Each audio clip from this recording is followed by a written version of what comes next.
El gusto, con el gusto que tengo siempre, el Señor me ha dado la oportunidad de compartir algo de su palabra, ya sea en el ámbito académico o en el ámbito eclesiástico, pues siempre lo recibo como una honra y como un momento de alegría. Y créanme que disfruto mucho pues todas las cosas que hago, procuro hacerlo, pero ya dentro de mi trabajo, este, la docencia, la predicación, son seguramente 2 de las actividades donde el Señor me permite sentirme más contento, ¿no? Con mi trabajo, con mi ministerio. Así es que vamos a continuar con nuestro curso. Hoy tenemos ya la tercera sesión del curso sobre las cartas universales y vamos a estar concentrados en la carta a los hebreos en esta ocasión, para, si Dios quiere, en la cuarta y última sesión, concentrarnos en la carta de Santiago. Entonces, un breve recordatorio sobre las características de las primeras comunidades cristianas. Siempre es importante para poder como visualizar el contenido de las cartas que probablemente no estamos tan habituados, o al menos en mi experiencia, muchas iglesias se sienten mucho más familiarizados con las cartas paulinas que con las cartas universales. Y de algún modo, nosotros, la tradición de usted, de la iglesia de Nazareno y demás iglesias evangélicas en América Latina, estamos mucho más influenciados por la teología de Pablo que por la teología de estas cartas.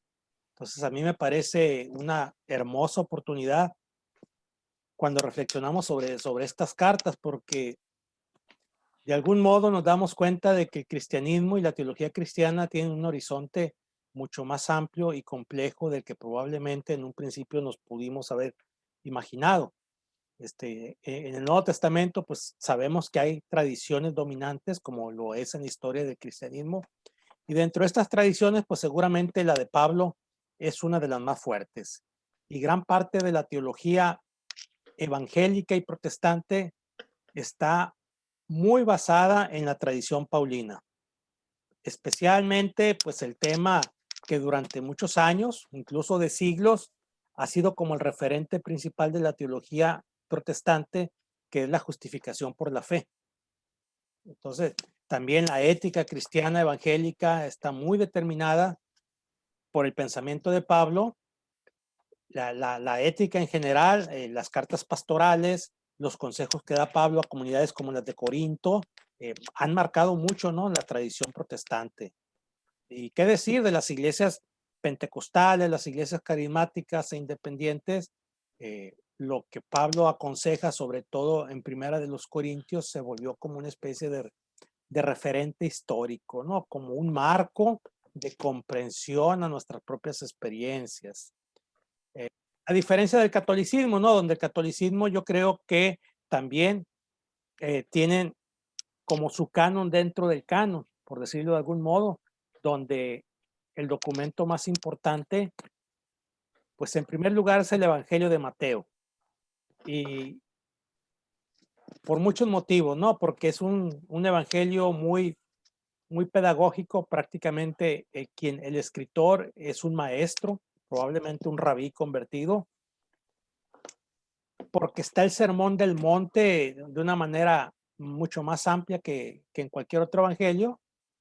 Bueno, básicamente nomás en Mateo y en Lucas lo encontramos, pero Mateo todavía es más amplio que la versión de Lucas, y sobre todo por el famoso dicho, ¿no?, del encuentro, la confesión de Pedro, de tú eres el Cristo, y la respuesta del Señor, o el acto del Señor, ¿no?, de declarar: y sobre esta roca edificaré mi iglesia, que claro, protestantes y católicos lo interpretamos de manera diferente, pero para el catolicismo, la tradición católica, pues ese es su pasaje clave para sustentar que el Señor le delegó su autoridad al apóstol Pedro, ¿no? Y las famosas llaves del reino, pues al estar en posesión de Pedro, Pedro la fue heredando a sus posteriores sucesores, ¿no? Según la tradición católica, ¿no? Y históricamente esto no se puede sustentar. Pero bueno, esa es la tradición católica y como los papas son percibidos o son explicados en el catolicismo como herederos de Pedro, considerado el primer papa, pues ese evangelio va a ser importantísimo para la tradición católica. Pero en segundo lugar, tal vez ustedes se sorprendan, en el catolicismo, tanto la carta de Santiago como la carta a los hebreos juegan un papel casi tan importante como Pablo. ¿Sí? Por eso, además de muchas cosas, es importante que conozcamos un poquito también la carta a los hebreos. El tema central o uno de los temas centrales pues es el sacerdocio. Cosa que, por ejemplo, la tradición paulina no maneja, ¿no? Para Pablo no le importa para nada, ¿no? El sacerdocio. Pero para la carta a los hebreos enfatiza una y otra vez el sacerdocio. Claro, en primer lugar el sacerdocio de Cristo, eterno, perfecto, pero a partir del sacerdocio de Cristo, pues también lo han tomado como un referente teológico importante para justificar, pues también el sacerdocio humano. Bien, entonces lo dije en la primera sesión, hermanas, hermanos, el cristianismo primitivo, las primeras comunidades cristianas eran mucho más diversas en su composición interna, su organización, su teología, que como uno después ya las va a entender, sobre todo muy influenciados por el libro de los Hechos. Nosotros creemos que así fue, ¿no? El desarrollo de la iglesia del primer siglo, muy regular, con mucho diálogo. Y ahí vemos en capítulo 15 de los Hechos cómo el grupo de Jerusalén, representado por las columnas, Pedro, Santiago, Juan, amablemente se reúnen con Pedro, con Pablo y Bernabé y llegan a ciertos acuerdos, se dan la mano en señal de fraternidad, de comunión y se despiden, ¿no? Ok, nosotros vamos a hacer esta parte del trabajo, ustedes hacen la otra y el Espíritu Santo va a guiar a los dos grupos y todo está claro. Realmente, desde el punto de vista histórico, no fue así, al contrario, ¿no? Fue un tremendo encontronazo, no llegaron a acuerdos o llegaron a acuerdos mínimos que después no se concretaron, no se respetaron.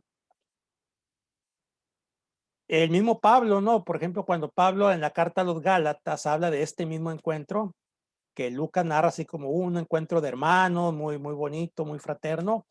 Eh, Pablo dice, no, para nada yo quise ceder, dice, porque estaban en un error y yo cara a cara reprendí a Pedro porque era un hipócrita. O sea, son diferentes visiones del mismo hecho, ¿no?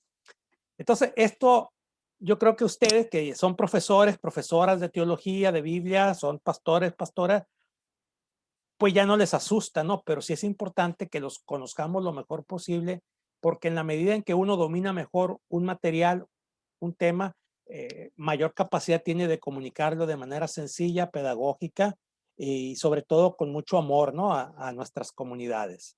Pues, ustedes y yo, hermanas, hermanos, de algún modo somos intérpretes, somos traductores también.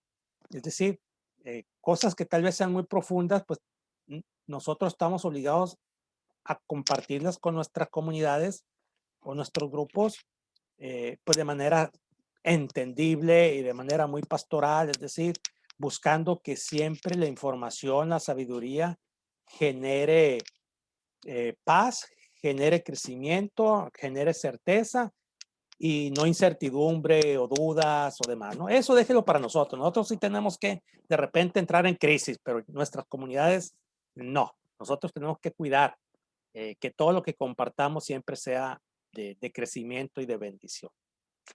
Bien, entonces, después de esta introducción, es para decirle la carta a los hebreos representa una línea teológica dentro del Nuevo Testamento.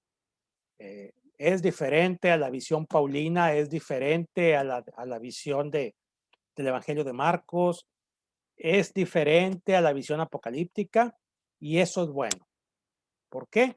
Porque nos hacen entender eso. El cristianismo fue múltiple, fue muy rico, fue diverso y todas las tradiciones, ya desde nuestra fe, todas tienen derecho a estar, todas son parte de la fe cristiana, todas son reveladas. Al menos yo sigo creyendo firmemente en lo que la Biblia fue revelada por Dios, claro, comunicada en moldes humanos, en circunstancias históricas muy concretas, pero yo creo que el Espíritu de Dios siempre estuvo y ha estado, ¿no?, detrás de la promoción de su palabra. Vamos a entrar entonces a la carta a los Hebreos y ojalá que sea una experiencia de crecimiento, no solo intelectual, ¿no? Porque yo creo que nosotros, estudiantes y estudiosos de teología y de Biblia, claro, el estudio siempre es una experiencia intelectual, pero la ciencia teológica, la ciencia bíblica, es ciencia, pero de un carácter diferente, específico, porque también tiene una dimensión espiritual, ¿verdad? Entonces, nosotros vamos a procurar siempre crecer intelectualmente, pero una intelectualidad que no llega solamente a la cabeza, sino que llega a todo nuestro ser, ¿sí? En un lenguaje bíblico, llega al corazón, que es el asiento de la vida, donde se toman las decisiones, donde está la voluntad, incluso donde están los pensamientos. Voy a compartir pantalla, hermanos, hermanas.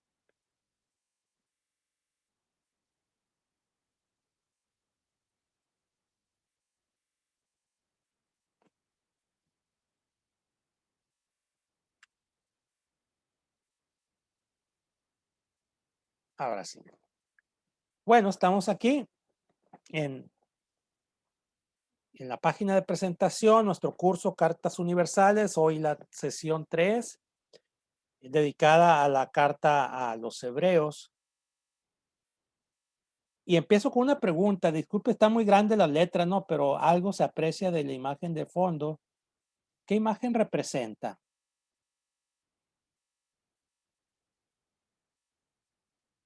Esa imagen medieval tan linda. Eh, ¿qué escena bíblica se representa? No sé si es Melquisedec Es con Abraham. Melquisedec, Melquisedec y Abraham. Muy bien. Es una escena bastante misteriosa, se sigue discutiendo su significado, pero la carta a los Hebreos es muy importante para entender, bueno, no entender lo que pasó en el Antiguo Testamento, más bien es una interpretación que nos ofrece el autor de la carta a los Hebreos, pero que se convierte en una de las claves de lectura, ¿no? Entonces sí, es cuando Abraham entrega los diezmos a Melquisedec y en un momento vamos a decir un poquito más sobre esta escena. Bien. Mire, antes de, bueno, ya metidos en la carta a los Hebreos, tenemos que recordar qué es un sacerdote en el Antiguo Testamento. ¿Ok? Porque eso es importante para entender el concepto que el autor de la carta a los Hebreos tiene sobre el sacerdocio.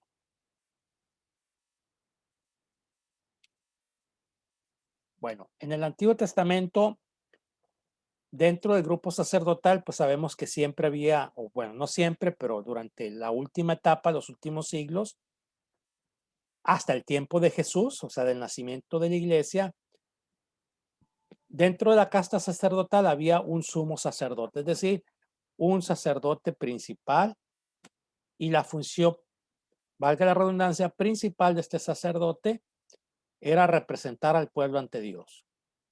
Entonces, el sumo sacerdote tenía una función de mediación entre Dios y el pueblo.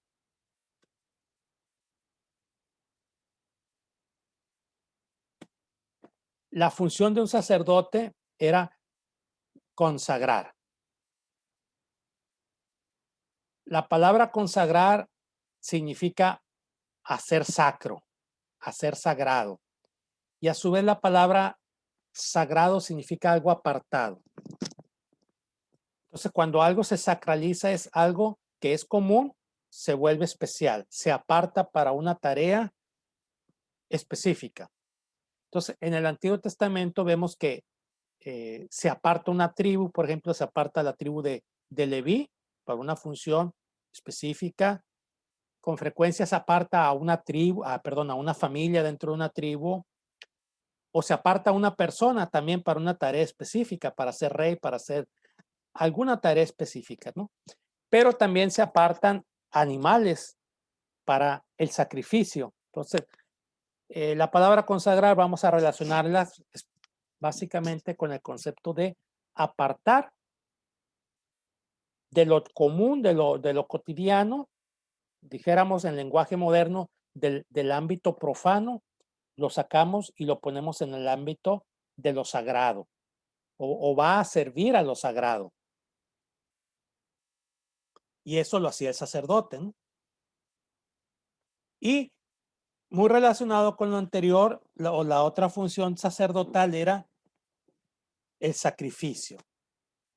Entonces, sacrificar viene también de hacer sacro, es decir, eso que previamente se apartó, se seleccionó, se sacrifica para Dios. Es seguramente el ritual o uno de los rituales fundamentales del Antiguo Testamento. Ofrecer sacrificios a Dios, sacrificios de paz, sacrificios de agradecimiento. Ok, entonces, aquí tenemos, dijéramos, algunas de las funciones principales del sacerdote en el Antiguo Testamento. Ok, ¿y qué características debería tener un sumo sacerdote? ¿Qué se esperaba de un sumo sacerdote? En primer lugar, tenía que ser un hombre acreditado para las relaciones con Dios, es decir, una persona con las condiciones necesarias para poder acercarse a Dios. ¿Sí? En cuanto a su familia o su estirpe, en cuanto a su santidad, tenía que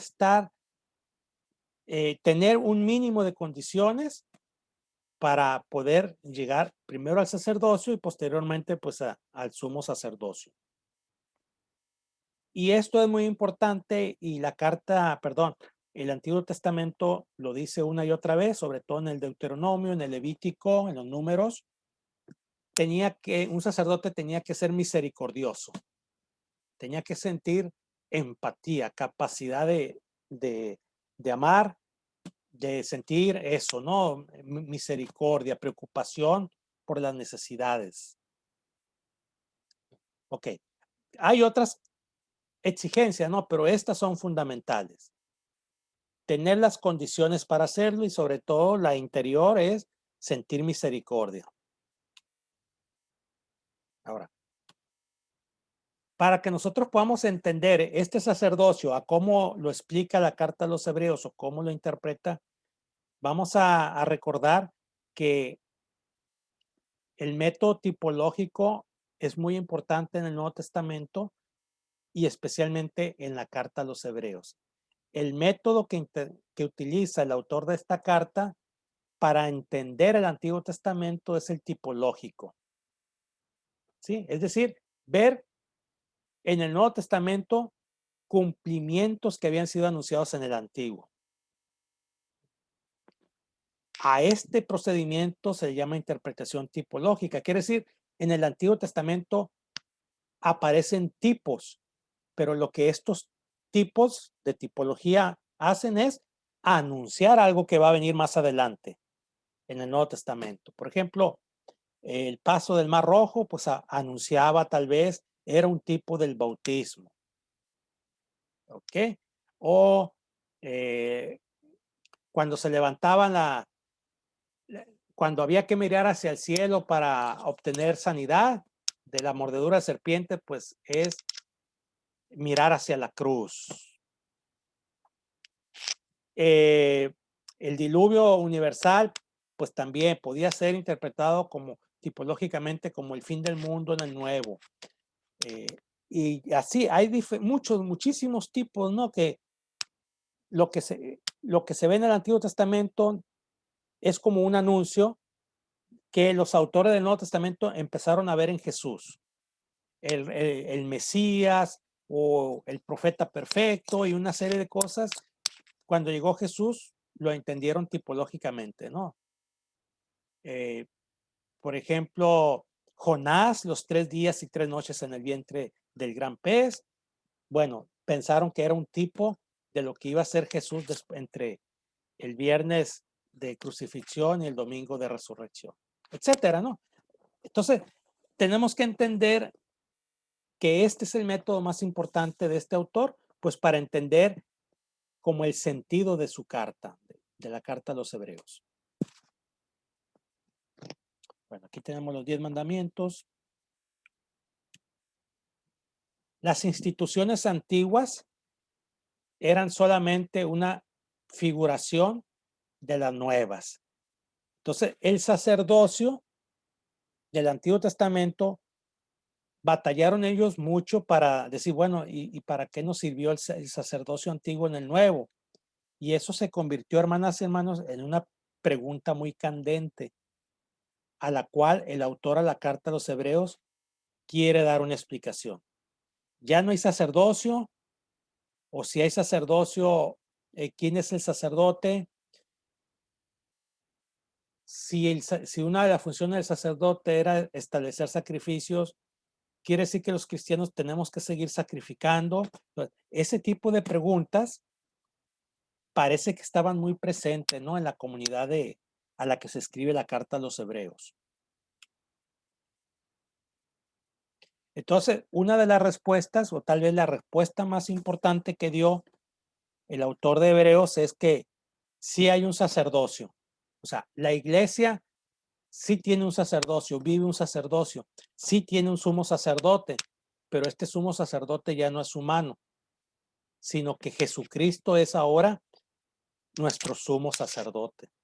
Es decir, los sacerdotes del Antiguo Testamento también fueron tipos imperfectos de el tipo perfecto que iba a representar Jesús en el Nuevo Testamento, ¿sí?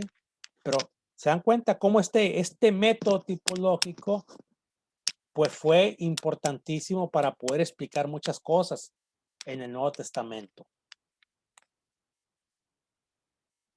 Ahora, estas pues son algunas de las preguntas que preocupan no solo al autor, sino especialmente a la comunidad a la que escribe, y que no solo en esa comunidad, sino en el cristianismo antiguo está muy presente, ¿no? O sea, ¿rompió Jesús con el Antiguo Testamento? ¿O lo continuó? ¿O lo cumplió? Se preguntaban los hermanos, las hermanas, ¿y qué papel tienen los sacerdotes después de la resurrección de Cristo? ¿Tienen que desaparecer los sacerdotes? ¿El cristianismo va a ser un pueblo de Dios sin sacerdotes? ¿O hay que seguir ofreciendo sacrificios en el templo? Para nosotros, hermanos, hermanas, pues son respuestas bien claras, ¿verdad? Porque nacimos ya sabiendo la respuesta, cuando menos ya teniendo una tradición que ofrecía respuesta, pero nuestros hermanos y hermanas del primer siglo no tenían esta respuesta, tenían que crearlas, buscarlas, ¿verdad? Entonces, ¿qué piensa usted? ¿Rompió Jesús con el Antiguo Testamento? ¿Ya no debe de haber sacerdotes después de Cristo? Y los cristianos tenemos que seguir ofreciendo sacrificios en el templo. Y si ya no hay templo, perdón, ando un mosco muy agresivo, si ya no hay templo en Jerusalén o el cristianismo se desligó del templo, porque pues ya no existía, ¿no? Más que el famoso muro de las lamentaciones. ¿Qué relación tenemos los cristianos con los templos? ¿Son los templos sagrados? ¿Son queridos por Dios? ¿Son una necesidad sociológica solamente? Pues son preguntas realmente profundas, ¿no? Y a esas preguntas le da una respuesta el autor de la carta a los hebreos.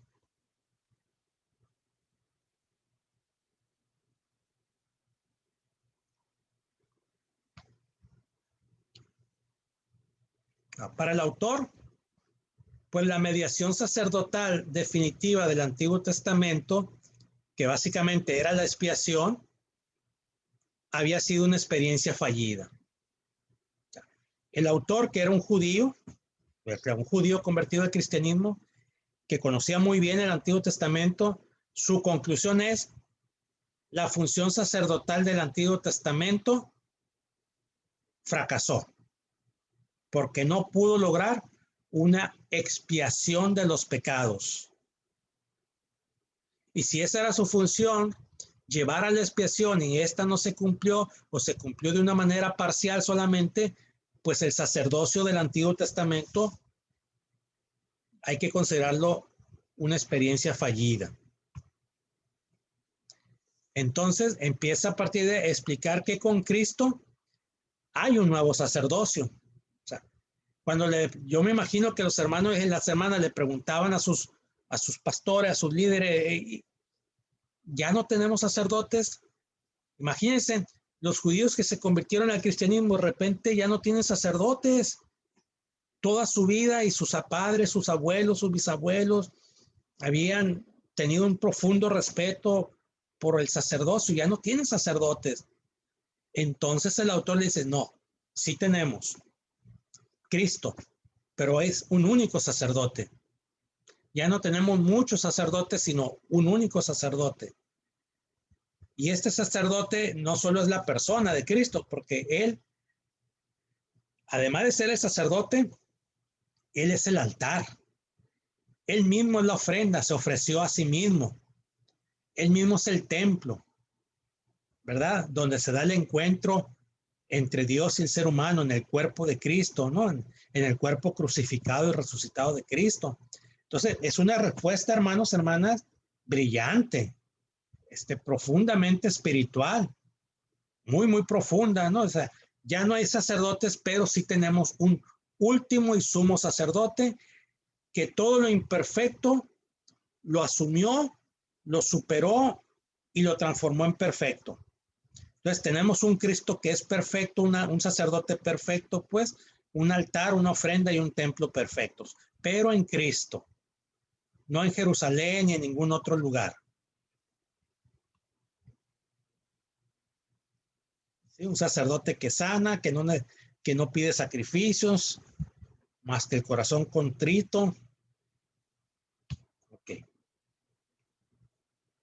Y ahora, ya dando esa respuesta que Cristo es el sumo sacerdote, empieza a hablar de la dignidad y grandeza de Cristo, sobre todo para estos hermanos de que venían del judaísmo y que conocían el Antiguo Testamento, les empieza a explicar en qué consiste realmente esa grandeza de Cristo como sacerdote. Y le dice, en primer lugar, este sacerdote es eterno. A diferencia de los sacerdotes humanos, este es eterno. Nunca va a terminar su sacerdocio. Y por eso este sacerdote es superior a los ángeles. Algo que va a decir con mucha frecuencia el autor de la carta a los hebreos, ¿no? Que yo espero que ya hayan leído y que vuelvan a leer. Jesucristo es superior a los ángeles. Cosa que los sacerdotes del Antiguo Testamento no eran. Ningún ser humano era superior a los ángeles. Bueno, el sumo sacerdote Cristo es superior a los ángeles y además es superior a cualquier sacerdote, porque mientras los otros sacerdotes, los sacerdotes humanos, sacrificaban animales o vegetales para Dios, Jesucristo se sacrifica a sí mismo. Entonces, ese sacrificio es superior a cualquier otro sacrificio que se haya realizado en el Antiguo Testamento, ¿no? Entonces, aquí tenemos ya dos características de por qué el sumo sacerdote Jesucristo es superior a cualquier sacerdocio, incluyendo, por supuesto, al del Antiguo Testamento. Ahí está el que ofrece el sacrificio, ahí está el sacrificio mismo, y ahí está el único ser humano que es superior incluso a los ángeles. Y bueno, como para esta gente era muy importante el tema de los ángeles, que ellos les tenían un gran respeto, ¿verdad? Porque la mayoría venía del judaísmo. El autor de la carta a los hebreos da mínimamente 7 testimonios o 7 referencias bíblicas para mostrar la superioridad de Jesucristo sobre los ángeles. Y ustedes ya después con calma pueden ver las citas, pero seguramente las conocen porque son conocedores de la Biblia. Dice, tú eres mi hijo, hoy mismo te he engendrado. Son puras citas del Antiguo Testamento que usa el autor de la carta a los hebreos. Pero ese es su motivo, ¿no? Su motivación, demostrar que Jesucristo es superior a los ángeles. Yo seré su padre y él será mi hijo. Que lo adoren todos los ángeles de Dios. Él hace de los vientos sus ángeles y de las llamas de fuego sus servidores. Dios, tu Dios, te ha ungido con aceite de alegría, exaltándote por encima de tus compañeros. Tú permaneces para siempre. Siéntate a mi derecha. Miren, todo esto pues tiene ese objetivo. Sí, claro, utilizando también el método tipológico, toma estos versículos del Antiguo Testamento, los interpreta a través de Jesucristo y él cree pues que todos estos se referían a Jesucristo, ¿no? Y es la manera en que trata de demostrar o que demuestra que si Jesucristo es mayor que los ángeles, pues está mucho más cerca de Dios que los mismos ángeles. ¿Sí? Entonces, ya referido al sacerdocio específico de Jesucristo, destaca de nuevo mínimamente otros 3 aspectos que son como las características de este sacerdocio de Cristo. Es un sacerdote acreditado por Dios, o sea, no es un ser humano, no es un profeta, no es un rey. La acreditación de Jesucristo para ser sacerdote le viene directamente de Dios. Dios lo escogió, Dios lo puso como sacerdote.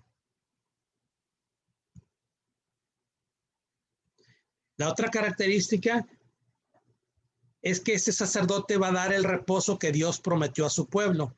Los otros sacerdotes no pudieron hacerlo, ¿no? Porque hasta el final del sacerdocio, desde el inicio, pues con Aarón y sus hijos, hasta que se extinguió el sacerdocio judío, nunca hubo reposo, al contrario. Pero en Cristo se va a cumplir el reposo que Dios había prometido a su pueblo. Y en tercer lugar, ese sacerdote es absolutamente solidario con la humanidad.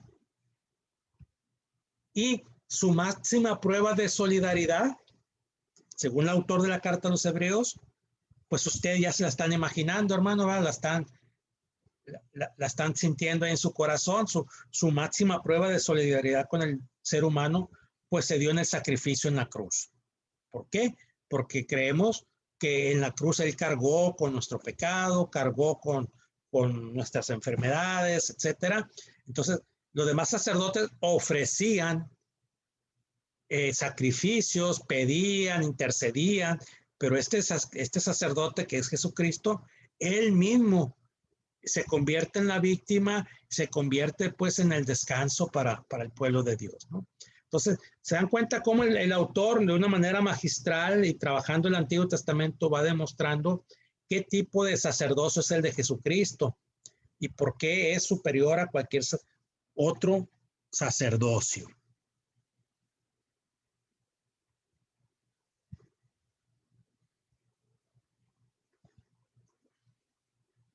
Por lo tanto, si este sacerdote nuevo es tan grande, tan digno, pues hay que seguir demostrando o seguir exponiendo por qué es tan digno de reconocimiento. Y fíjense, en este texto, disculpe, no puse la cita, pero sí, está en el capítulo 3. Yo le voy a pedir a quien guste que lea esta cita. Por tanto, sí, disculpen, mientras van leyendo el hermano, traten de interpretar, sobre todo yo les puse unas claves, las palabras subrayadas y el concepto casa, a ver si al final cualquiera de ustedes nos comparta su interpretación del pasaje. Disculpe, hermano, adelante. sí.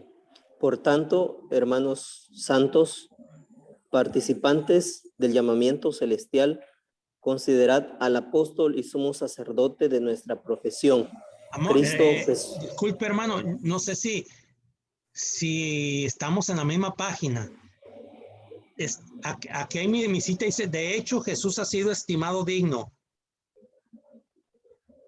Yo estoy en Hebreos 3. Pero, ¿está leyendo lo de la pantalla, hermano, o está leyendo su propia Biblia? Ah, perdón, voy a leer la pantalla. Sí, por favor, para tener todos la misma versión. Bueno, de hecho Jesús ha sido llamado digno de mayor honor que Moisés, así como el constructor de una casa recibe mayor honor que la casa misma, porque toda casa tiene su constructor, pero el constructor de todo es Dios. Moisés fue fiel como siervo en toda la casa de Dios para dar testimonio de lo que Dios diría en el futuro. Cristo, en cambio, es fiel como hijo al frente de la casa de Dios. Y esa casa somos nosotros, con tal que mantengamos nuestra confianza y la esperanza que nos enorgullece.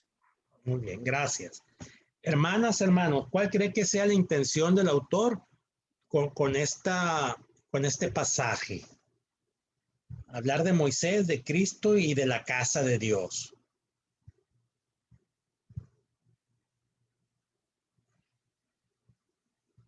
Puede ser un poco como el tema de la primera carta de Pedro, como la oikia, ¿no? Donde la gente pertenece a una familia, a un grupo que le cuida, que le procura, que le da una identidad. Sí, en parte sí. Nomás recordemos que en Pedro está hablando de casa a gente que no tiene casa, ¿no? A gente que siente que ha perdido su casa física, ¿no? Sus cuatro paredes, su techo. Y que el primero de Pedro como que le recuerda, pero a pesar de que no tienen una casa de ladrillo o de lo que sea, ustedes son parte de una casa espiritual, ¿verdad? En ese sentido espiritual sí se parece a este texto. Hermanas, hermanos, ¿por qué aparece Moisés? ¿Y cómo se califica a Moisés en este pasaje?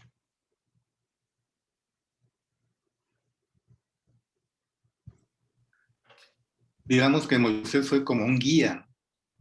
Moisés un guía, muy bien. Iba impulsando el acercamiento a Dios a través de las enseñanzas que él estaba dando al pueblo. Muy bien. Recibía de Dios un mensaje y él la transmitía, y con ello iba construyendo una relación para que las personas pudieran acercarse a Dios confiadamente. Correcto. Si se dan cuenta aquí, miren. Fiel como siervo. Creo que la hermana Yolanda quiere hacer una pregunta, un comentario. Un comentario, hermano. De hecho, las personas se identificaban más con Moisés porque Moisés había sido un líder que ellos conocían, y como líder espiritual del pueblo judío, pues era conocido, muy renombrado como líder, y él había ayudado al pueblo judío. Él había sido un líder empático con ellos, y como líder pues lo conocían. Y la casa se refiere a la familia en este sentido, ¿no? Al aspecto familiar, a la relación familiar que había. Es mi comentario. Sí, tiene usted razón, hermana Yolanda. Moisés, mire, nosotros sabemos que es la figura más importante del Antiguo Testamento. Tal vez las tres grandes figuras masculinas del Antiguo Testamento sean Abraham, David y Moisés, pero definitivamente el más grande, el más venerado es Moisés. Incluso en la construcción, en este caso la casa de Dios es el pueblo de Israel. Y en esa construcción pues sabemos que Moisés pues jugó el papel más importante, pero es una casa que dejó inconclusa, y es una casa donde tuvieron que participar muchos otros personajes, ¿no? Prácticamente todos los grandes personajes tuvieron que contribuir a la construcción de la casa de Dios en el Antiguo Testamento. Pero claro, como dice la hermana Yolanda, la presencia, la acción de Moisés es definitiva. Pero fíjense, voy a volver al texto. ¿Cómo le llama el autor? Moisés fue fiel como siervo de toda la casa. No, esto no es negativo, ¿no? Al contrario, es honorífico. Pero en este pasaje el autor está comparando la obra de Moisés con la obra de Jesús. Y si Moisés fue fiel como siervo, Cristo, en cambio, es decir, es una contraposición, es fiel como hijo. Entonces, los dos son importantes, pero hay una diferencia muy, muy grande. Moisés fue fiel como siervo, pero Jesús lo fue como hijo. Por lo tanto, en cuestión de dignidad, el hijo es mayor que el siervo. ¿Sí? Entonces, lo que está explicando aquí el autor de Hebreos es como diciendo, miren, Moisés fue un gran personaje, un gran líder,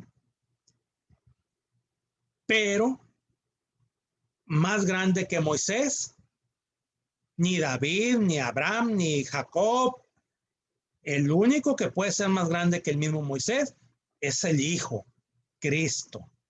Esto se debe, pues, hermanos, hermanas, que a muchos judíos que se habían convertido al cristianismo, pues como que seguían añorando, ¿no? Seguían pensando en los sacerdotes antiguos, en los levitas, en la figura de Moisés, probablemente en la figura de Aarón, aunque no se menciona aquí en la carta.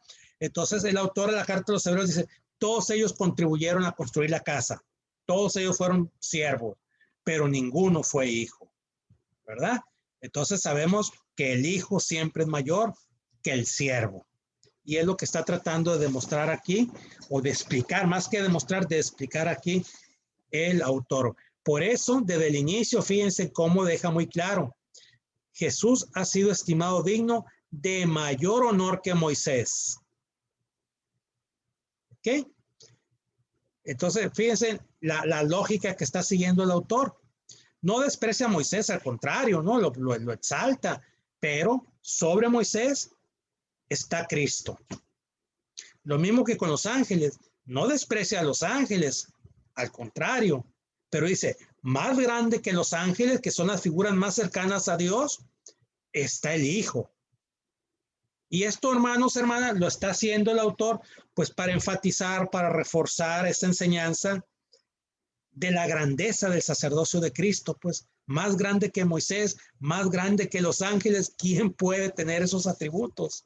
Nadie, ¿verdad? Más que el Hijo de Dios, Jesucristo.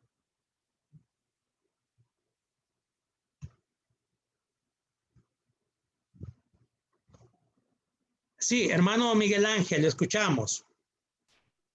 Sí, gracias, hermano. Sería más bien como una duda respecto a si la figura de Moisés también está siendo tomada en cuenta como, finalmente, como un libertador.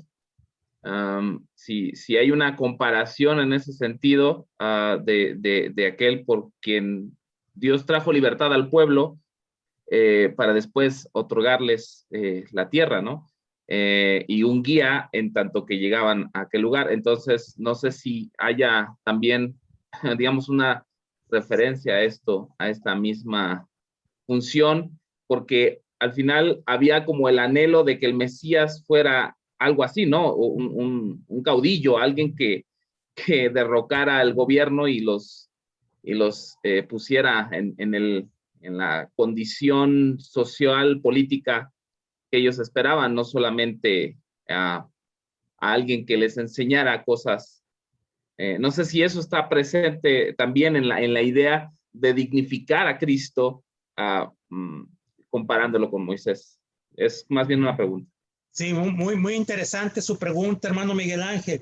Yo creo que en la primera parte de su pregunta es correcto, que Moisés como libertador, así fue percibido por la tradición judía, porque lo fue, ¿verdad? Fue el instrumento de Dios para liberar a Israel de la esclavitud en Egipto y conducirlo a la tierra prometida. Y pues todo lo que significó Moisés también en el medio, ¿no? Sobre todo el mediador de la ley.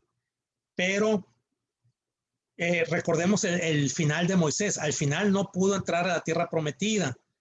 Entonces, de algún modo, eso ya lo pone en una tremenda desventaja directa con Jesucristo, porque él sí va a llevar o sí lleva al pueblo de Dios al reposo, ¿no? Que es otra de las imágenes de la vida eterna. Y lo segundo, hermano, yo estoy consciente, creo que estamos conscientes de que se había gestado en gran parte del judaísmo esa idea de que el Mesías iba a ser un liberador del tipo de Moisés, pues que los iba a sacar, los iba a conducir, tal vez les iba a dar una nueva ley. Todo eso lo cumplió Cristo, pero el autor de la carta a los hebreos no cae solamente en esta visión, dijéramos, limitada del Mesías, de Jesucristo. Para el autor de la carta a los hebreos, Jesús es un liberador, pero mucho más grande que Moisés, porque no los libera solamente de Egipto, los libera de los pecados, pues los libera de la muerte y los conduce con éxito a la tierra prometida, que es la salvación, en tanto que Moisés no pudo lograrlo. Entonces, sí hay una comparación, pero siempre en la carta a los hebreos, como en cualquier autor del Nuevo Testamento, Jesucristo va a ser superior, porque eso es una constante del Nuevo Testamento. O sea, prácticamente no encuentran más imágenes para mostrar la grandeza de Jesucristo.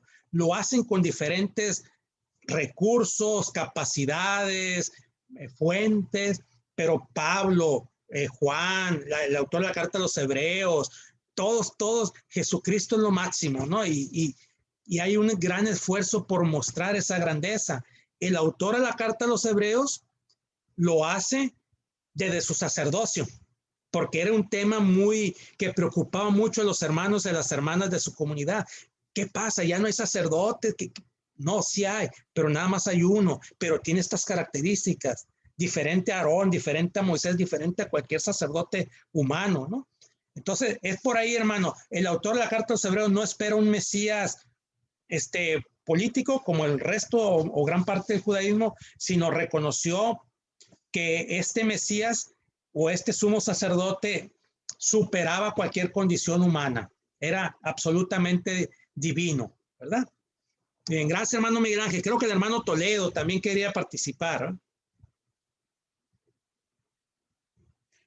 Su micrófono, hermano Toledo.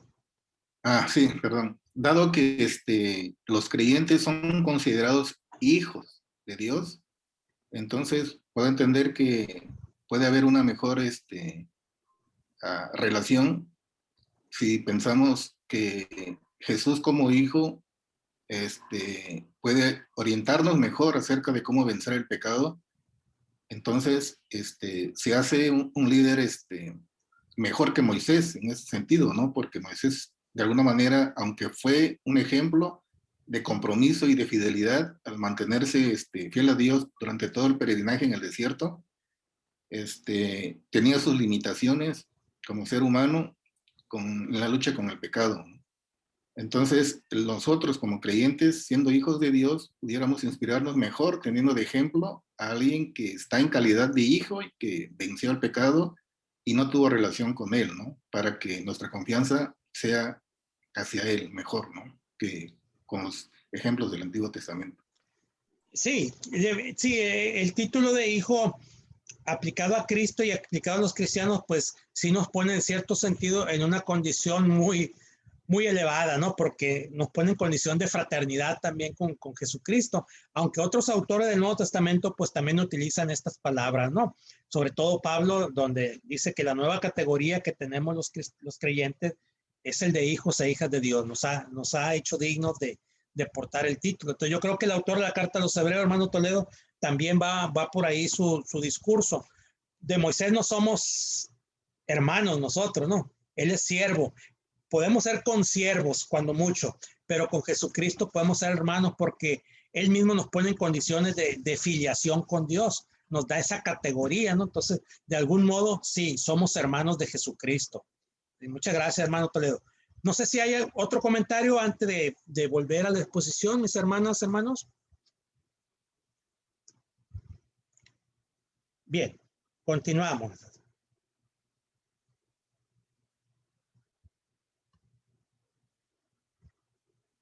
Bueno, entonces aquí puse una imagen que me encontré por ahí que de algún modo pues resume, ¿no? El sentido de este pasaje. Cristo es superior a Moisés. no sé si había alguna duda en la comunidad o alguien seguía así como añorando mucho el sacerdocio antiguo. Y el autor dice, bueno, Moisés fue un gran hombre, un gran personaje, un instrumento de Dios, un gran siervo, pero Cristo es superior a Moisés. Ahora, vamos sobre una profundización en la fe y en la vida cristiana. El autor ha conducido, creo yo, a su comunidad a esto, ¿no? Es en Cristo donde Dios nos habla y nos salva, no en Moisés. Por ejemplo, Dios no nos hablaba directamente o no le habló al pueblo directamente a través de Moisés. Sí, daba instrucciones y recomendaciones, pero Dios habló a través de la ley, más bien, ¿no? Entonces, Moisés portaba la ley, Dios se la dio a él para que la entregara al pueblo, pero realmente Dios hablaba a su pueblo o de manera por la ley o posteriormente por los profetas, pero por Moisés menos. Y en cambio, a través de Cristo, Dios siempre nos habla. Entonces, eso es otro de los grandes temas que el autor quiere dejar muy claro en su comunidad. Dios nos sigue hablando ahora, pero a través de Cristo. Por eso va a enfatizar, la gloria de Cristo es mayor que la de Moisés. Moisés fue fiel como siervo en toda la casa de Dios. Cristo, en cambio, es fiel como hijo, ¿no? Uno es siervo, el otro es hijo. En Cristo se han realizado las esperanzas mesiánicas en plenitud, ya que es creador del cielo y de la tierra. Ellos perecerán, pero tú permaneces para siempre. Todos ellos se desgastarán como un vestido. Esta es una cita del Antiguo Testamento. Fíjense, en Cristo se han realizado las esperanzas mesiánicas en plenitud, ya que le llama creador del cielo y de la tierra. Pone a Cristo pues al mismo nivel de Dios Padre en la creación, también como prácticamente como co-creador. Entonces Moisés jamás, ¿verdad? Fue puesto en ese grado de grandeza. Ningún ser humano, por supuesto, sería una blasfemia. Y ahora, Jesús tiene derecho a los nombres de hijo, primogénito, Señor o incluso Dios. Ningún ser humano tiene el derecho a ser llamado hijo en el sentido absoluto, ¿no? Nosotros somos hijos e hijas en sentido derivado, pero él es en sentido absoluto. No somos primogénitos, el primogénito es Jesucristo. Ningún ser humano debemos ser llamados Señor en el sentido religioso, ¿no? De divinidad, y mucho menos Dios. Todos estos atributos que ningún ser humano, ni siquiera Moisés, recibió o debió haber recibido, le corresponden solamente a Jesucristo. Y si todavía faltan pruebas de la calidad sacerdotal de Jesucristo, pues tenemos aquí, por ejemplo, Jesús ofreció oraciones y súplicas con fuerte clamor y lágrimas al que podía salvarlo de la muerte, y fue escuchado por su reverente sumisión. Hermanas, hermanos, este versículo está enfatizando el carácter sacerdotal de Jesús. ¿Se dan cuenta? Jesús está haciendo lo que los sacerdotes debían hacer. Ofrece oraciones y súplicas. Y fue sumiso, fue con una sumisión reverente al Padre, pues no le exigió nada, sino como buen sacerdote pide, intercede. Entonces, Jesucristo en su muerte y durante toda su vida, pues mostró estas características: fe, compasión, fue humilde delante de Dios, todo lo que se esperaba de un sacerdote perfecto.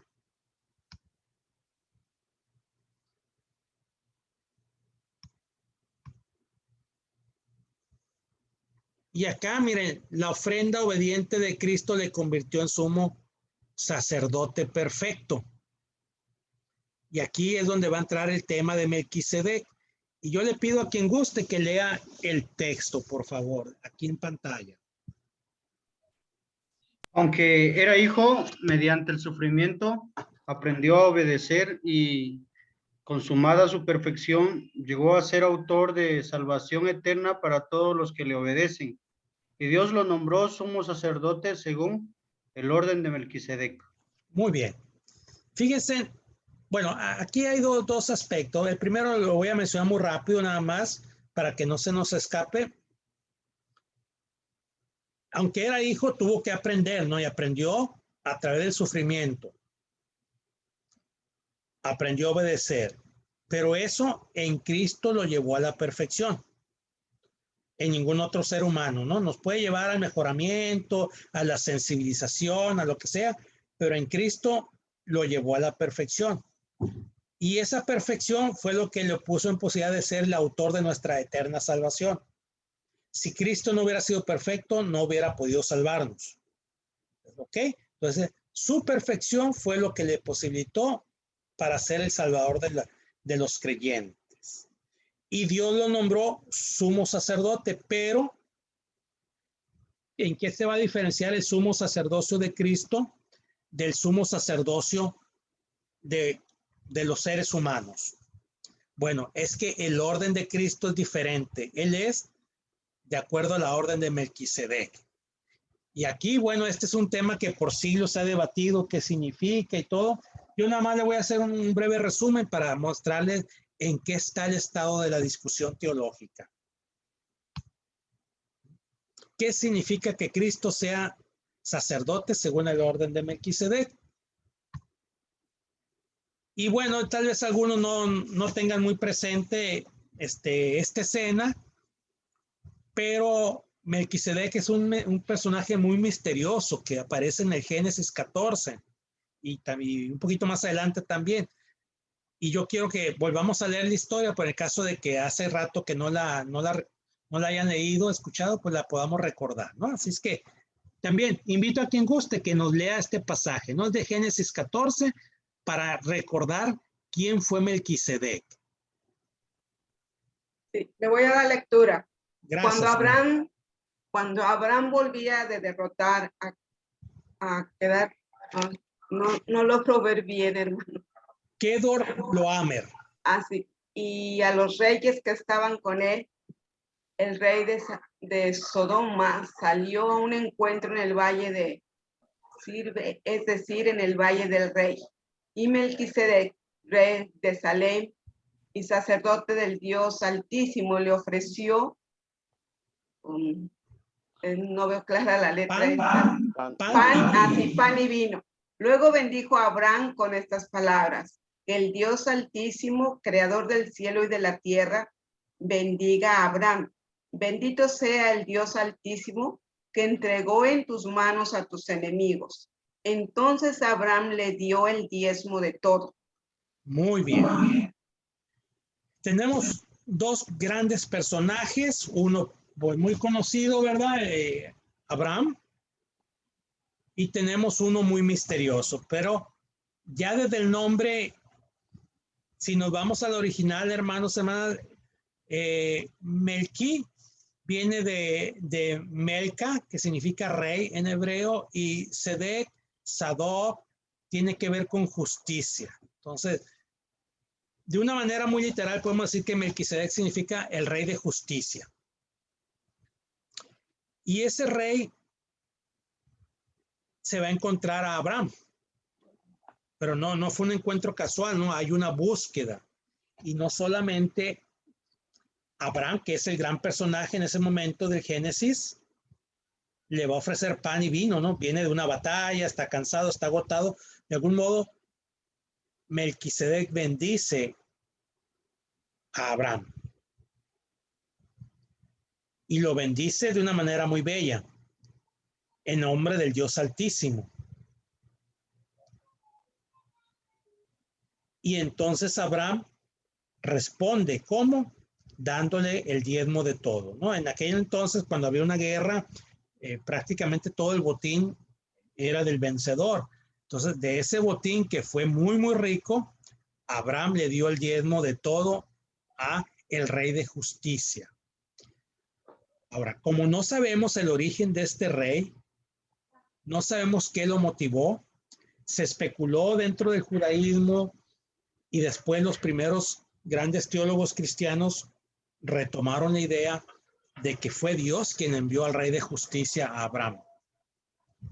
Y Abraham, por revelación, entendió que ese rey era un rey diferente, un rey que conocía al Dios Altísimo, que el mismo Abraham estaba conociendo, ¿verdad? En el capítulo 14, acuérdense, Dios llamó a Abraham en el capítulo 12 del Génesis.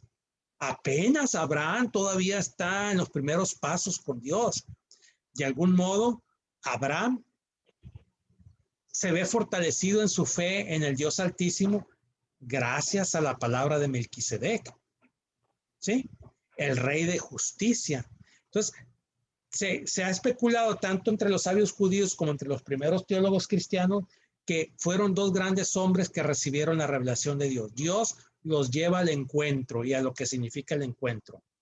Melquisedec bendice en el nombre del Dios Altísimo.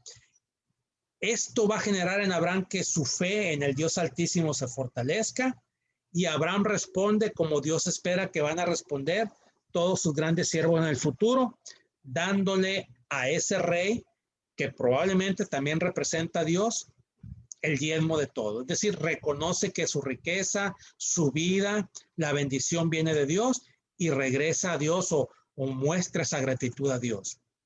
¿Sí? Entonces, son dos personajes que de algún modo simbolizan al Dios Altísimo y lo que ese Dios Altísimo genera entre los seres humanos. El Dios de justicia y Abraham, el padre de la fe, se encuentran y hay un intercambio de bendiciones entre ellos. Entonces, Jesús es un sacerdote en ese sentido, porque como Melquisedec se entendió que no tenía un origen humano, sino divino, su sacerdocio era divino, nadie lo nombró rey de justicia, sino Dios. Entonces, Jesús no fue nombrado sacerdote tampoco por ningún ser humano, sino así como Dios nombró a Melquisedec sacerdote, Dios lo vuelve a nombrar ahora a Jesús, sacerdote, que ningún ser humano hubiera podido darle esa dignidad. Y fíjense cómo continúa el pasaje. Aquí va a quedar mucho más clara esta idea.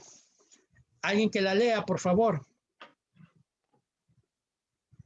No tiene padre, ni madre, ni genealogía, no tiene comienzo ni fin, pero a semejanza del Hijo de Dios permanece como sacerdote para siempre. Ahora bien, los descendientes de Leví que reciben el sacerdocio tienen, por ley, el mandato de cobrar los diezmos del pueblo, es decir, de sus hermanos, aunque estos también son descendientes de Abraham. En cambio, Melquisedec, que no era descendiente de Leví, recibió los diezmos de Abraham y bendijo al que tenía las promesas. Es indiscutible que la persona que bendice es superior a la que recibe la bendición. Es evidente que nuestro Señor procedía de la tribu de Judá, respecto a la cual nada dijo Moisés con relación al sacerdocio. Y lo que hemos dicho resulta aún más evidente si, a semejanza de Melquisedec, surge otro sacerdote, que ha llegado a hacerlo no conforme a un requisito legal respecto al linaje humano, sino conforme al poder de una vida indestructible. Muy bien.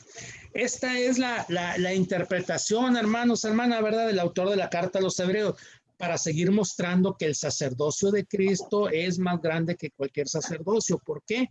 Porque es del orden de Melquisedec, es decir, viene directamente de Dios.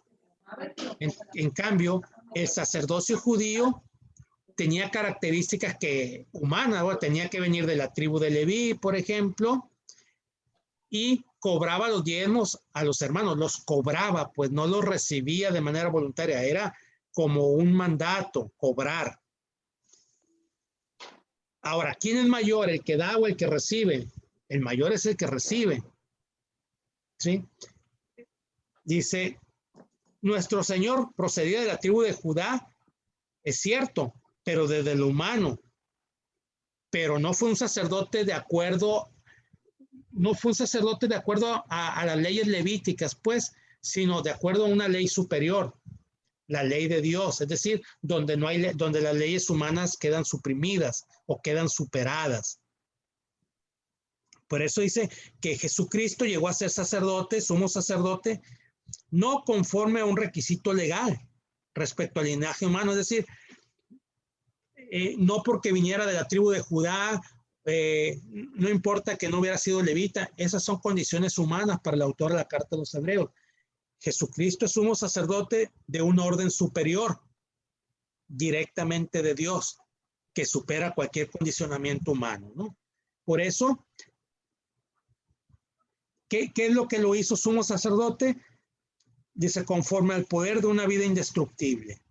Mientras los sacerdotes humanos mueren y tienen que ceder su sacerdocio a su sucesor, el sacerdocio de Cristo no va a pasar eso. ¿Por qué? Porque es eterno, su vida es indestructible. Pues, todo eso, pues, hermanos, hermanas, el fundamento o el corazón de la interpretación es: Jesucristo es un sumo sacerdote más grande que cualquier sacerdocio humano. ¿Sí? Porque viene como el orden de Melquisedec, viene directamente de Dios. No tiene un origen humano, no está condicionado por etnia, por estatutos, por tradiciones. Es un sacerdocio establecido por Dios y es eterno. Entonces, acercándonos a ciertas conclusiones, Melquisedec, el autor de la carta a los Hebreos, lo entiende como un tipo, como una prefiguración del sacerdocio eterno. ¿Sí? Por eso en Génesis no se mencionan ni los padres, ni de dónde viene. ¿Por qué? Porque se entiende que viene de Dios. Por eso bendice al siervo de Dios, que es Abraham. Y Melquisedec es superior a Abraham, ¿verdad? Porque el que recibe los diezmos es más grande que el que los da. Aquí Abraham dio los diezmos, Melquisedec los recibió. Por tanto, si Melquisedec es mayor que Abraham, el sacerdocio que viene de Melquisedec es mayor al sacerdocio que viene de los descendientes de Abraham, ya sea Leví o ya sea Judá. ¿Ok?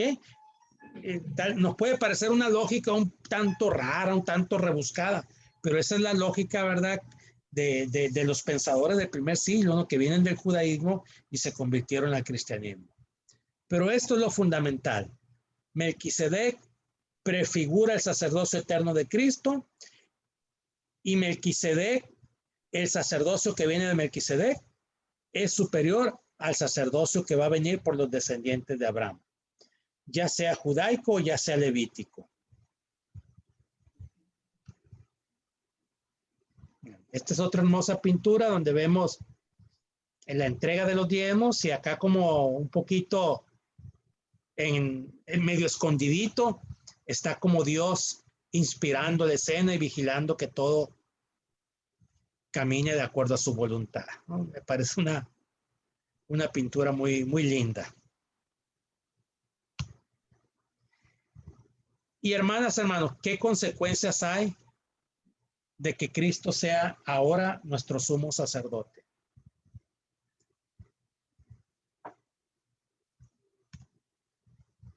Uno, si Cristo es nuestro sumo sacerdote, hay socorro a los tentados, hay auxilio en nuestras pruebas. Por eso dice la carta a los Hebreos: por haber sufrido él mismo la tentación, puede socorrer a los que son tentados. O sea, es un sumo sacerdote muy cercano. Él sabe lo que es sufrir, él sabe lo que es la tentación, él sabe del miedo, él sabe de la angustia, sabe del dolor. Por lo tanto, los que somos tentados, o sea, los humanos, tenemos esa fe de que nuestro sumo sacerdote va a interceder siempre por nosotros y nos va a sacar adelante de cualquier situación.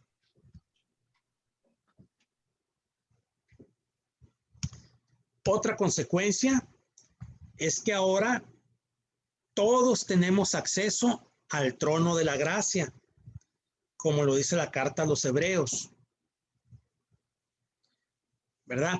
Antes, recuerden que El trono de la gracia de algún modo estaba representado por el lugar santísimo, en la parte más interior del templo de Jerusalén.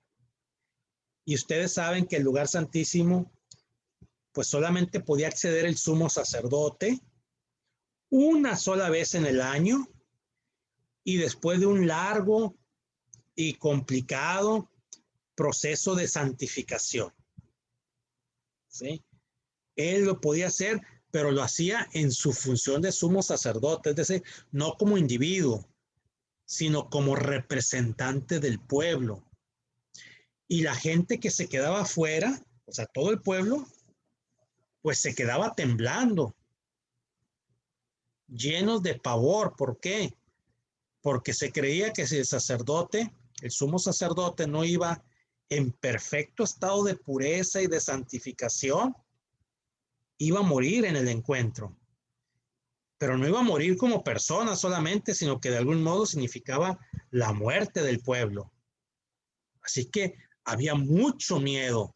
Se accedía al lugar santísimo, pero con ese sentimiento de pavor.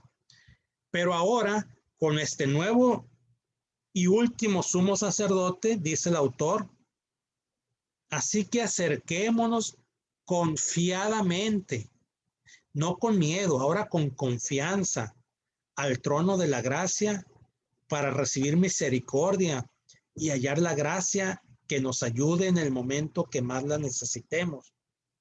¿Sí? ¿Se dan cuenta, hermanos, hermanas? Qué belleza.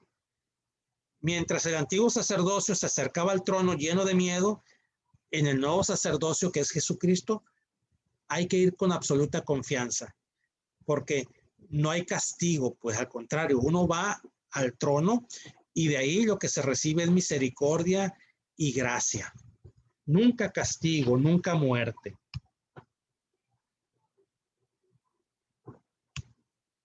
Y el tercer punto, ahora el lugar santísimo, que es Cristo mismo en su persona, es el autor de eterna salvación. O sea, no media la salvación, sino es la salvación. ¿Sí? Fíjense qué cosa tan tremenda, tan importante. Antes el sumo sacerdote intentaba mediar entre Dios y el pueblo. El nuevo sacerdote, Jesucristo, no media la salvación, sino que Él es la salvación. Por eso dice el autor, consumada su perfección, llegó a ser autor de salvación eterna para todos los que le obedecen. No para algunos, sino es una salvación eterna ofrecida a todos.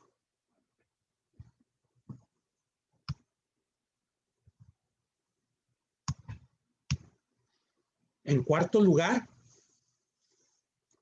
este sumo sacerdote nuevo que es Jesucristo es fiador de un nuevo pacto. Ya no es el pacto antiguo, vivimos en un nuevo pacto a partir de Jesucristo. Dice el autor, Jesús ha llegado a ser el que garantiza un pacto superior. ¿Por qué es superior este pacto al antiguo? Porque el antiguo pacto, pues, había que pasar por la obediencia, había que cumplir, había un esfuerzo humano muy grande, ¿no?, para lograr cumplir con el pacto. Y se demostró, pues, a través de toda la experiencia histórica de Israel, que el ser humano era incapaz de cumplir con las exigencias del antiguo pacto, la ley. Entonces, Jesucristo establece, este sacerdote establece un nuevo pacto. Y como Él es el garante del pacto, pues aunque los seres humanos no tengamos la capacidad de cumplir plenamente las exigencias del pacto, no hay castigo, no hay expulsión del pacto. ¿Por qué? Porque tenemos a alguien que garantiza ese pacto, que es Jesucristo. ¿Sí? No es que se hace de la vista gorda, sino como nos entiende en nuestra debilidad, aún así nos ayuda a permanecer dentro del nuevo pacto, que es un pacto de gracia. Sí, porque Jesucristo es la gracia, es la salvación en su persona.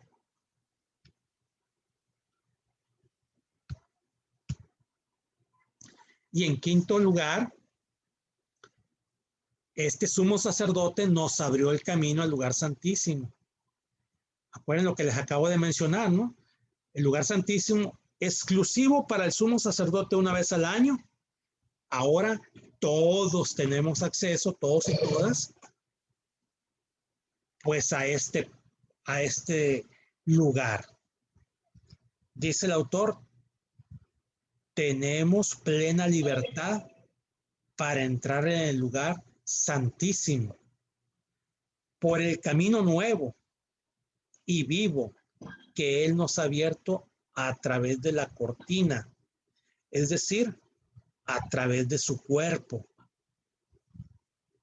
Hermanas, hermanos, creo yo que esta es una de las afirmaciones más teológicamente importantes de la carta a los hebreos. De nuevo está utilizando el lenguaje tipológico, ¿no? Bueno, lo ha usado durante toda la carta. El lugar santísimo real estaba en el templo de Jerusalén, pero ahora el lugar santísimo nuevo es la persona de Jesucristo. Es la salvación que Él generó, que Él gestó. Y habla de un camino nuevo. ¿Cuál es el camino antiguo? La ley, la mediación sacerdotal era el camino antiguo. Ahora el camino nuevo es la fe. Es el mismo Señor Jesucristo que nos regala la fe. Y antes, ¿qué es lo que separaba? ¿Qué había que hacer para entrar al lugar santísimo? Había que cruzar una cortina, ¿sí? Entre el lugar santísimo y el lugar santo había una pesada cortina. Bueno, utilizando el lenguaje tipológico, dice, hoy estamos pasando también por una cortina, pero ahora esa cortina es el cuerpo de Cristo. ¿Sí? Es decir, cuando Cristo muere, a través de su cuerpo, es decir, de la entrega de su vida, de su cuerpo, nosotros obtuvimos la salvación. Y al obtener la salvación, pues tenemos acceso al lugar santísimo, que es su cuerpo, que es la salvación que Él generó, pues que en otras palabras es la salvación. Y si vemos este dibujito, es un dibujo nada más, ¿no? Pero esta cortina era la que separaba el lugar santísimo, el que está acá en el fondo, ¿no? Del lugar santo.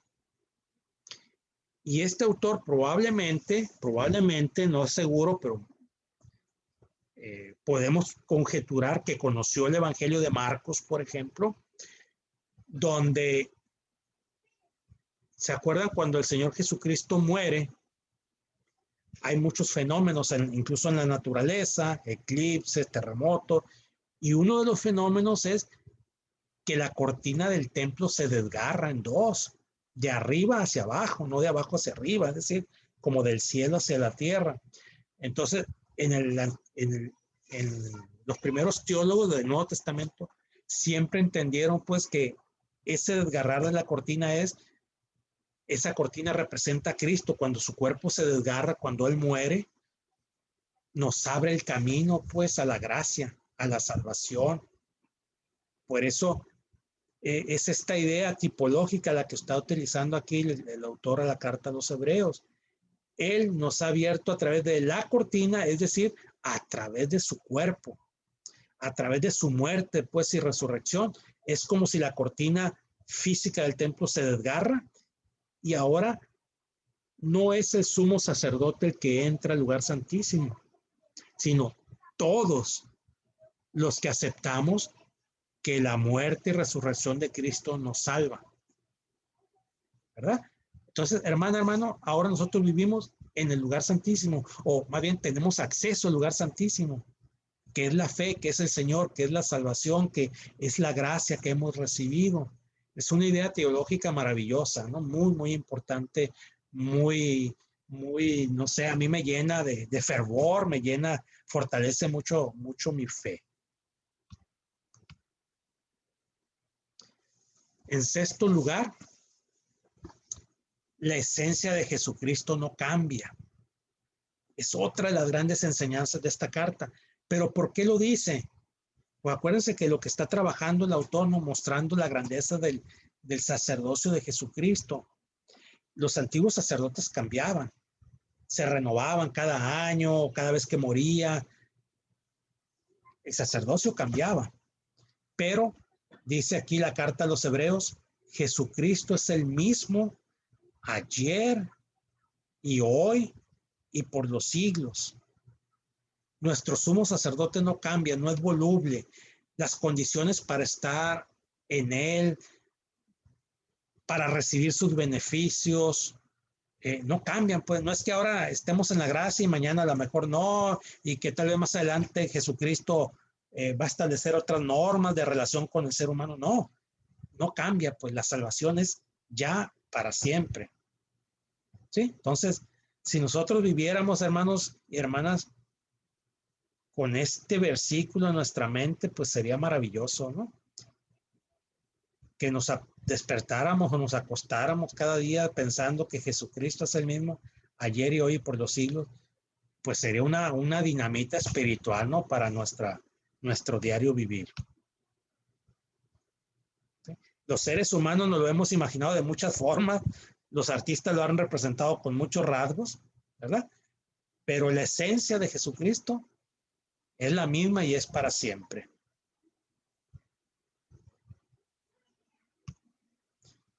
Y gracias por su atención, porque yo sé que sostener la concentración por hora y media o algo así no es fácil, ¿verdad? Sí, hora y media. Pero bueno, yo espero que esta visión de la carta a los Hebreos, una visión teológica más que literaria, a veces le doy más énfasis a lo literario, a lo hermenéutico.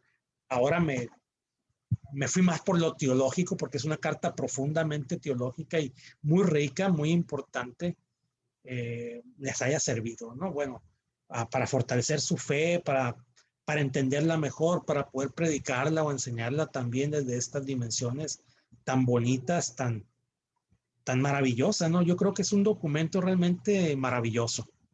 Bueno, todos lo son, ¿no? Pero de algún modo hay unos que te tocan más profundamente en tu esencia de creyente. A mí, más que mi esencia como intelectual cristiano, en mi esencia creyente me toca profundamente esta carta.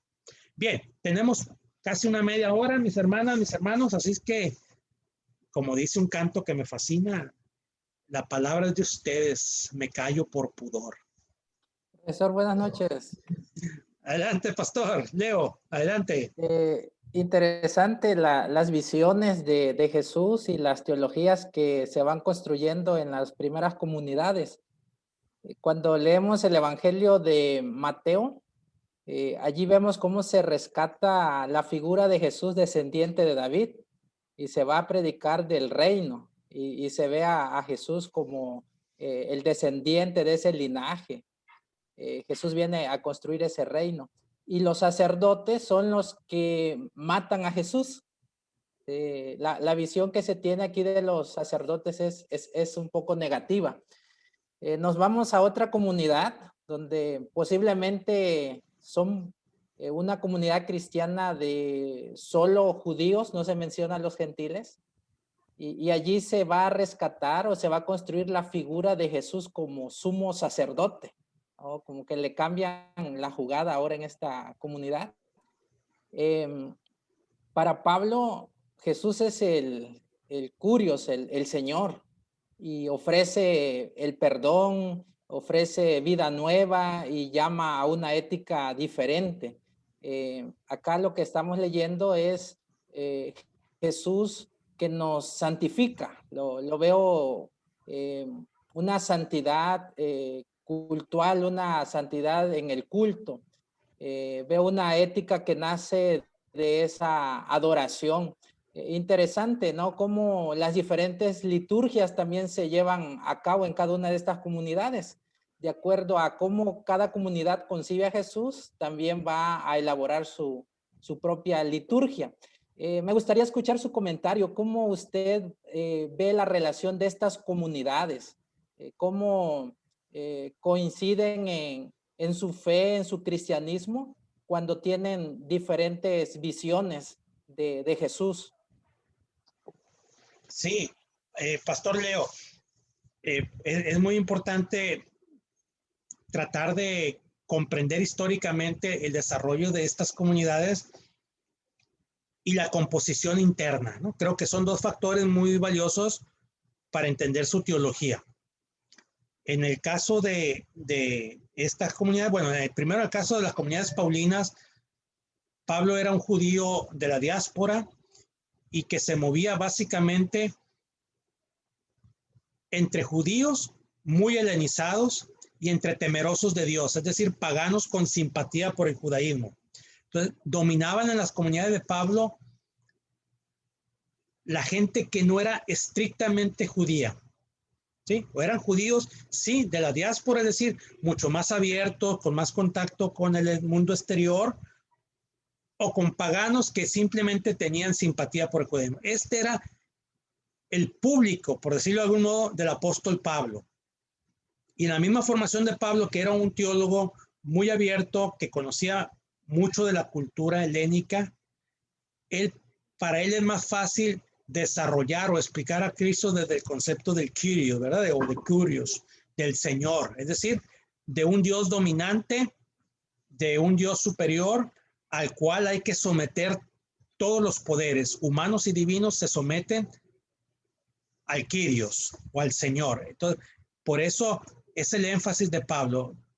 Jesucristo es el Señor de todo y por lo tanto todas las diferencias humanas, todo lo que concibamos de la vida, de los dioses, hay que someterlo a la autoridad del Kyrios. En tanto que, y bueno, las comunidades paulinas son mucho más antiguas que la de la carta a los hebreos o de las cartas universales, ¿no? Las cartas universales casi todas surgieron de los años 80, 90, 100. Las de Pablo surgieron en los años 30, 40, ¿no? Son una generación cuando menos más antigua. Y en este caso específico que usted menciona, la carta a los hebreos, el grueso de la comunidad era de judíos mucho más ligados a la tradición, o sea, judíos con menos contacto con el mundo helenista, donde para ellos el Antiguo Testamento seguía siendo muy importante. Ellos necesitaban recibir explicaciones claras sobre el templo, sobre el sacerdocio, el sumo sacerdocio, sobre Moisés, sobre Abraham, sobre los ángeles. ¿Por qué? Porque eran judíos más tradicionales, más ligados, ¿verdad?, al mundo judío tradicional. Entonces, ya estas dos condiciones pues van a hacer que la teología, como la expresa Pablo, del Kyrios, y la teología que expresa el autor de la carta a los hebreos como el sumo sacerdote, pues esté condicionada, ¿no? O esté inspirada por sus diferentes composiciones y épocas. Mientras una es muy cercana al helenismo, la otra es muy cercana a las raíces más judías del cristianismo. Por eso para Pablo definitivamente rechaza el sacerdocio, habla poco de los ángeles. Para Pablo ya la figura de Abraham, de Agar, de Sara, las toma pero como ejemplos más que nada. Pero para el autor de la carta a los hebreos son figuras vivas todavía, son muy importantes para su espiritualidad. Por eso les tiene que dar un tratamiento diferente al de Pablo, ¿no? Entonces, su pregunta, hermano Leo, me gusta mucho porque nos lleva a profundizar, pues, que el cristianismo primitivo fue muy diverso en sus teologías, que muchos teólogos modernos tratan de ponerlas en confrontación. Yo prefiero ponerlas como complemento, ¿no? Como diferentes perspectivas de un hecho único. Yo creo que todos los autores del Nuevo Testamento están fascinados por la figura de Cristo. Los evangelios, el autor de la carta a los hebreos, Pablo. La figura de Cristo los fascinó a todos, los impactó a todos, pero la van a explicar de acuerdo a las necesidades de sus comunidades y de acuerdo a sus propias formaciones y visiones teológicas, ¿no? Entonces, yo soy de los teólogos convencidos de que no hay contradicción entre las diferentes teologías del Nuevo Testamento, sino hay complementación, énfasis, perspectivas diferentes para hablar del único Señor que a todos los dejó igualmente impactado, pero cada quien quiere rescatar lo que considera más valioso para él mismo como persona y creyente pero también para las comunidades a las que está escribiendo, ¿sí? Hermano Carlos Pedro, adelante, hermano. Buenas noches, pastor. Buenas noches. Me parece muy interesante que el autor a los Hebreos posiciona la figura de nuestro Señor Jesucristo. Para nosotros, como bien lo dijo al inicio de la clase, ya resulta más fácil comprenderlo, pero para su contexto de ellos era entenderlo, entraba la duda o no querían tanto aceptarlo. Entonces me imagino que el autor de los Hebreos quiso llegar a esos sectores, al sacerdocio, que Jesús es mayor que los sacerdotes, incluso igual que Moisés por por lo que tenían a Moisés como un personaje muy, como un líder. Entonces era tan, un poco, para llegar a ese contexto, a esas personas, era un poco complejo. Yo me pongo a pensar ahorita, es como explicar, no sé si estoy mal, me saca de ahora sí, de esta duda que tengo, es como explicar a nosotros, al sector de los católicos, que para ellos la Virgen María es superior a Cristo, es como en nuestro contexto posicionar a Jesucristo como más importante ¿no? Ahorita para que en nuestro sector o en nuestro contexto muchas personas a lo mejor no lo aceptan o les cuesta también aceptar que Jesucristo es mayor que María, mayor que para el sector católico. No sé si me pueda sacar de la duda, pastor. Sí, hermano, dijéramos, es como la misma condición humana que a través de la historia pueden variar las circunstancias históricas, pero la condición humana no varía, ¿no? Y, por ejemplo, en la carta de los Hebreos, lo más probable, y yo creo que esto es comprensible, y tenemos que hacer un esfuerzo de comprender a nuestros hermanos y hermanas del siglo I. Ellos que son hijos, nietos, bisnietos, tataranietos, que toda su vida, su mundo religioso fue marcado por sacerdotes, donde la figura de Moisés, de Abraham, eran importantísimas, el templo, donde siempre habían visto con sumo respeto su templo y admirado e imaginado el lugar santísimo, los sacrificios, todo esto. Uno dice, bueno, pero ¿cómo no pueden entender que vino Jesucristo y eso quedó atrás? Pues para nosotros es fácil decirlo, ¿no? Pero para ellos, que ese es su mundo, no es de la noche a la mañana los cambios. Entonces, probablemente estos primeros hermanos y hermanas decían, ok, yo creo en Cristo, yo sé que Jesucristo ahora es nuestro Señor, pero ¿por qué no podemos tener sacerdotes? ¿Por qué ahora le decimos pastores? ¿Por qué les tenemos que decir ahora misionero? ¿O le tenemos que decir, no sé, presbítero? Si toda nuestra vida, nuestros padres y abuelos nos han dicho, son sacerdotes. ¿Por qué ahora gente que toda su vida vio que Abraham y que Moisés eran casi dioses, ¿no? Personajes sumamente importantes, ahora como que se les estaba relegando, ¿verdad? Entonces a nosotros se nos hace más fácil, pero para ellos ha de haber sido un golpe tremendo. Por eso el autor es muy sensible y es muy sabio en la manera en que va explicando. Como usted dice, hermano, en el catolicismo tal vez María, pero no solo pensemos en el catolicismo con sus convicciones sobre María. Yo creo que todos nosotros tenemos familias, amigos católicos y sabemos que les cuesta. ¿Por qué? Porque muchas veces las cuestiones de fe, antes de pasar por la razón, son cuestiones del corazón, son cuestiones de la enseñanza, de la infancia. Entonces, una idea racional, o sea, que alguien que aprendió leyendo, estudiando, pues también estudiando y leyendo otras cosas más interesantes, las puede transformar.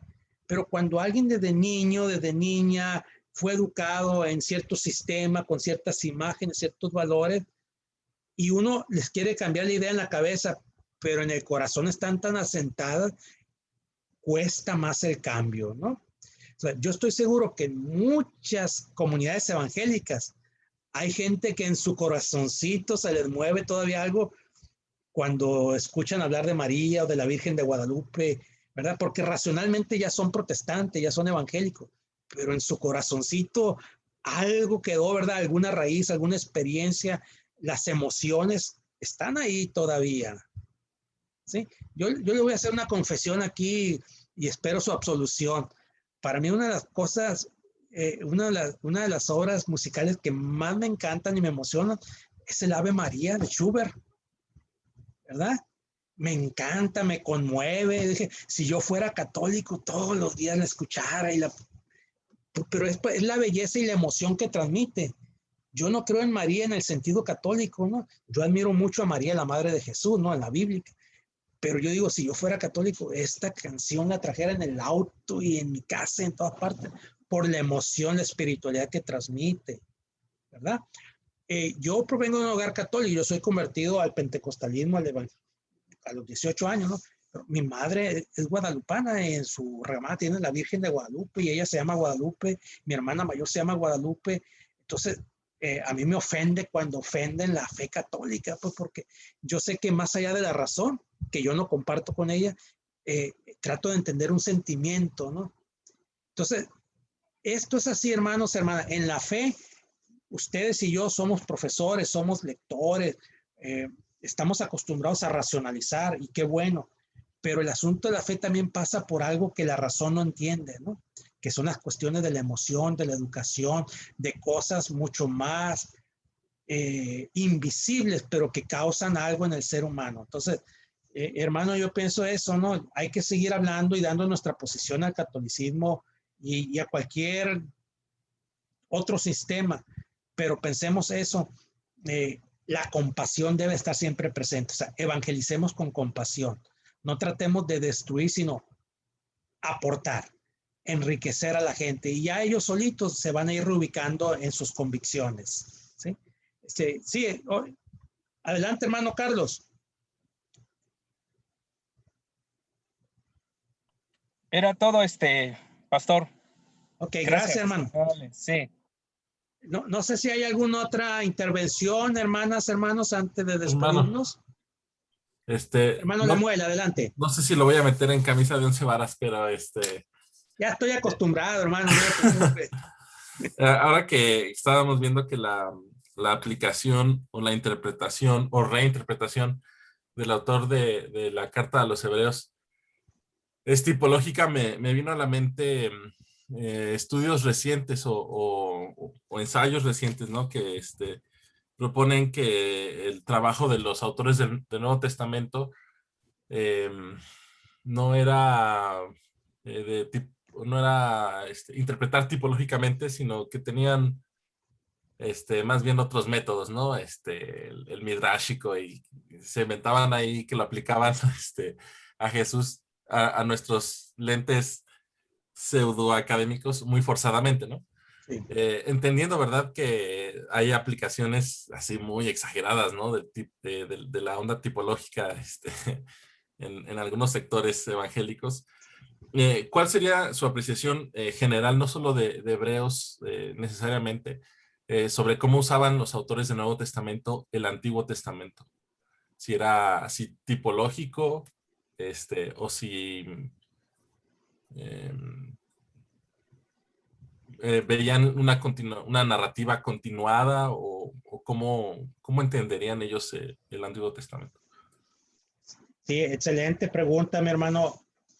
Mire, cuando uno usa una categoría tan amplia como interpretación tipológica, yo creo que es muy importante hacer algo que yo no hice, decir que la interpretación tipológica no es un método así claro y exclusivo, ¿no? Sino que engloba muchas maneras de acercamiento con algo en común.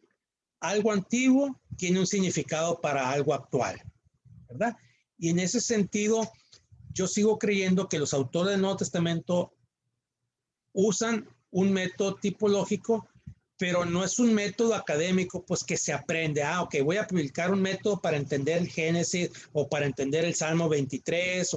No, yo creo que todos los escritores del Nuevo Testamento creyeron que el Antiguo Testamento enseñaba cosas para su presente. y el esfuerzo por escribir un evangelio, una carta, el libro de los Hechos, es cómo rescatar eso que Dios dijo a su pueblo en el Antiguo Testamento, cómo hacerlo vivo para nuestra actualidad. Y en ese sentido recurren a los personajes, a las palabras, a los eventos, como para darle un sentido que fuera todavía válido y que fuera útil e significativo para su tiempo. Entonces, en ese sentido yo uso la palabra tipológica, pues no como una técnica que ellos conocían y aplicaban, sino como un sentir. Todos estaban convencidos de que Dios, que habló en el Antiguo Testamento, era el Padre de Jesucristo, y todos creían que de algún modo el Señor Jesucristo estaba anunciado en el Antiguo Testamento. Y todo lo que hicieron ellos fue volver a leer el Antiguo Testamento buscando esas señales de la presencia de Jesucristo en esos escritos. Y donde veían lo que ellos consideraban una señal, lo traían al Nuevo Testamento, a sus comunidades, y trataban de explicarlo, ¿verdad? Entonces, es así como yo entiendo, hermano Lemuel, la cuestión tipológica. No es un método como ahora podemos utilizar un método con pasos para llegar a una conclusión. No, es más bien esa convicción profunda de que el Antiguo Testamento era palabra de Dios y que tenía todavía sentido en el Nuevo después de Jesucristo, ¿verdad? Y tiene razón. Ahora, yo le recomendaría a todos una obra que yo considero muy importante a los que nos gusta la interpretación. Tal vez la conozcan, del profesor holandés Hans de Witt. Se llama en la dispersión el texto es patria, o en la dispersión el texto es patria, donde el profesor Hans de Witt, que colega, nos hemos coincidido en algunos encuentros, hace un desarrollo, ¿no?, de la historia de la hermenéutica y desde el Antiguo Testamento, cómo en el Antiguo Testamento se reinterpretan pasajes del Antiguo Testamento, por ejemplo, cómo los profetas reinterpretan la historia de Israel o ciertos eventos, y luego viene la interpretación midrashica, que es fundamental, en los maestros del Talmud, etcétera, y llega prácticamente hasta la actualidad. Bueno, el libro ya tiene sus años, tendrá unos 20, 30 años, pero llega a la teología de la liberación, teología negra, teología feminista, a las diferentes teologías o hermenéuticas contemporáneas, ¿no? Si a alguien les interesa el tema de la interpretación, yo creo que es un libro muy, muy valioso, muy erudito, pero escrito con mucha claridad, ¿no? El profesor Hans de Witt, en la dispersión el texto es patria. Yo se lo recomiendo.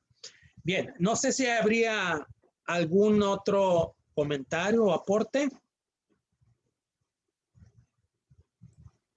Sí, me llama la atención a mí, hermano, la síntesis teológica del escritor de Hebreos en el capítulo 5, específicamente porque habla de una característica del sacerdocio de Jesús distinto a los que hacían los sacerdotes del Antiguo Testamento. Mientras que estos eran designados, Jesús no fue designado, sino que fue hecho sumo sacerdote por su sufrimiento y obediencia. Y es algo que no nos han enseñado en nuestras comunidades, porque siempre se ha sobredimensionado el aspecto de la intercesión, del sumo sacerdote como un intercedor. Pero para que un creyente entienda o podamos aprender bien qué significa someter nuestra voluntad a la voluntad de Dios, en medio del sufrimiento, ¿no? Cuando estamos experimentando condiciones adversas, difíciles en la vida, cuando no hayamos a veces esperanza en alguna situación para dar aliento a nuestra comunidad o a las personas que necesitan algo en medio de una condición de sufrimiento y que amenaza con desestabilizar su fe. Entonces, el sacerdocio de nuestro Señor fue un sacerdocio basado en una obediencia en medio del sufrimiento. ¿Sí? Sí, la máxima obediencia de Cristo, pues, fue la cruz, ¿verdad? Como lo dicen muy bien los evangelios, ¿no? Él no quería la cruz. O sea, él sufrió, ¿no? E incluso en la oración de Getsemaní, dice, Señor, si es posible que pase de mí esta copa, es decir, este acto de sacrificio, órale, búscate un plan B. Pero agrega, ¿verdad? Pero no se haga mi voluntad sino la tuya. O sea, yo quiero un plan B, pero si no es posible, sigo estando al 100 dispuesto a lo que venga, ¿verdad? Esa es la obediencia, ¿no? Que lo hizo, pues, tener la grandeza que todos ahora reconocemos, ser nuestro sumo sacerdote, y nuestro sufrimiento, cualquiera que sea, no pudo ser más grande que el que él ya padeció. Por lo tanto, conoce nuestro sufrimiento y siempre está dispuesto al auxilio de nuestras necesidades. Bien, mis hermanas, hermanos, yo espero que esta reflexión, este análisis de Hebreos también haya sido, pues, valiosa para ustedes, ¿verdad? Para su desarrollo teológico y pedagógico en sus diferentes ministerios. Doctor, permítame hacer un comentario. Adelante, hermano. Lo que compartía el hermano Jacinto acerca de la tipología en la síntesis del capítulo 5, hace un resumen en el capítulo 11 cuando habla de la fe, y se vuelve muy fuerte porque la tipología de Moisés, ¿no? Moisés rehusó, siendo ya grande, rehusó de todos los beneficios que le ofrecía al rey, ¿no? Para identificarse con el sufrimiento con el pueblo. El sacrificio está ahí también en la tipología, y varios personajes del Antiguo Testamento usan lo mismo, hablando del sufrimiento, ¿no? Pero el capítulo 11 hace un resumen de todos los personajes importantes que desarrollaron su fe, volviéndose obedientes a Dios mismo. Y Jesús perfeccionó eso en la figura del hombre, se hizo obediente hasta la muerte en el sacrificio. Como comentario complementario solamente. Gracias. Sí, qué bueno que nos llama la atención sobre ese pasaje tan hermoso, ¿no? Todos los grandes personajes, y es una selección, ¿no? En realidad es parte de esta cadena de fe, pero también la función de esta cadena, de estos testigos, es llevarnos para decir, todos fueron maravillosos, todos fueron grandes testigos, sin embargo, Jesucristo es superior a cualquiera. Es correcto. Muy bien. Voluntario para la oración de bendición final. Oramos entonces. Adelante, hermano. Señor, te damos gracias en esta hora porque eres bueno, eres grande, eres maravilloso, no hay nadie como tú. Te alabamos y te glorificamos por tu palabra y te damos gracias por esta reunión tan interesante e importante en la ilustración y el adiestramiento en tu palabra. Gracias por todos los participantes, por la presentación de hoy. En el nombre de Jesús oramos. Amén. Amén.